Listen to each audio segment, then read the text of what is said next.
Oh god, this is giving me PTSD, no! Depending on who you ask, Starblock is all about gaining minor stat boosts through incredible amounts of grind.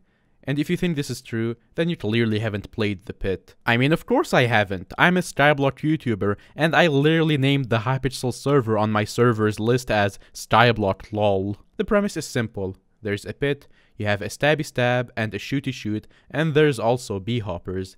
Lots of bee hoppers. Killing the players awards XP and gold. Gold can be used to purchase upgrades, and XP can be used to unlock upgrades, such as new levels of the gold boost that can be used to get more gold to buy more upgrades. Gold can also be used to purchase perks which completely change up the game, as well as single life items. Once you get to level 120, you can prestige. Yep, it wouldn't be a cluttered game without prestiges, would it?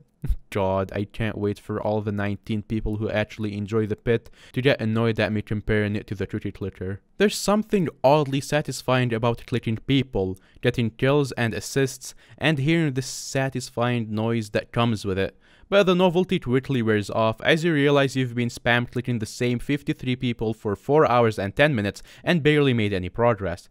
It's just a dropping down with your chainmail armor and part iron over and over again, eventually getting crushed by some guy in diamond armor with a gold sword, which is somehow stronger than your iron sword, and who just does not die. How and why does this make sense? I don't know. Well, I didn't know until I read this script. Anyways, upon reaching level 120, you get the option to prestige. This essentially nukes all of your progress over the past few hours and awards you with a perk that makes leveling up 10% harder and grants the ability to purchase permanent upgrades with a completely separate currency known as Renown.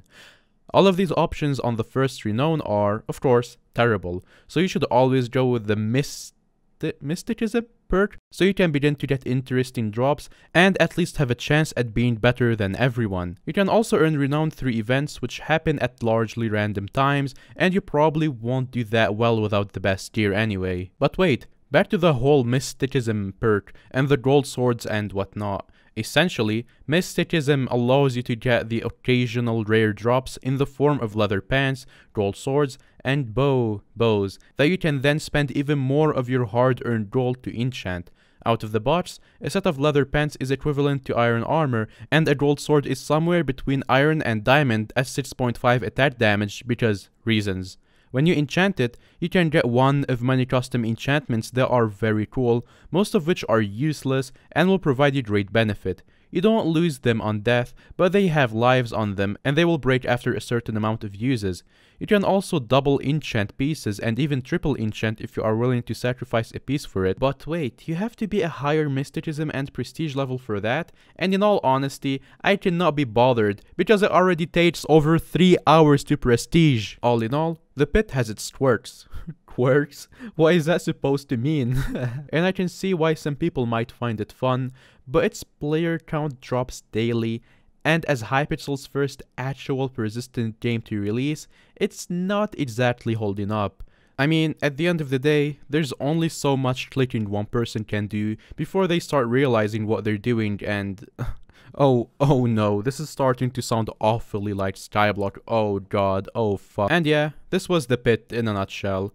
It's basically Skyblock, but there's a few different stuff. Just imagine that players are revenants and you should be fine.